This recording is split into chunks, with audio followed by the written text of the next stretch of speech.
माँ टंकी खाली है।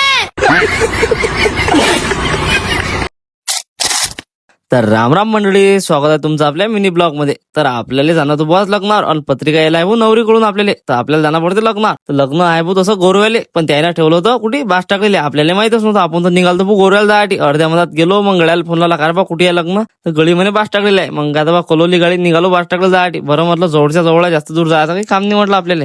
आळंदा फाटा जसा क्रॉस केला भाऊ तसं ऊन वाढलं ना रे भाऊ फाट्यापासून. आता तै लोक काही कानाला बांधायला नव्हतं. म्हटलं गरम झावात भाऊ, डोक्यावर काही ना काही शापीचा जुगाड लावा. यायला धरली भाऊ शापी. यायला म्हटलं जर भाऊ शापी धरली नाही का रे तर तिघायला बी उन्हाचा फटाका बसून जाईन म्हटलं. निघालणार भाऊ टिबल सीट गाडी आहे म्हटलं. आता जर का आरटीओ वाल्यानं पकडली तर बस कार्यक्रम स्पीड आहे मला. तिघायला बी बारशी टाकली. पोचल्याबरोबर गेलो भाऊ पंपावर आलो. ती गर्दी होती. म्हटलं अति जर थांबलो तिकडे लग्न लागून जाईन बा. मग दादाची घेतली भाऊ शेक्यान. दादाने टाकलं पेट्रोल आणि तिथून पोहोचलो आपण डायरेक्ट प्रभू पार्वती हॉलवर आलो तर भाऊ नरदे नवरीची पहिले एंट्री झाली ती. आणि सर्वजण मंडपात बसले होते. मंडप नाही रे बा, हॉल आहे ना. काही बोलतं का नाही होते जरसं कमी जास्त. अंदर आलो भाऊ कसं बस ऍडजस्ट करत. ओम्या मीन विशाल तिघ जणांना ऍडजस्टमेंट केलं. आणि मग थोडा वेळ खाली बसलो भाऊ. एका जागी काही आपल्याला गमत नाही. डायरेक्ट मी गेलो भाऊ स्टेजवर गेलो. थोड्या वेळातच लग्न लागून गेलं.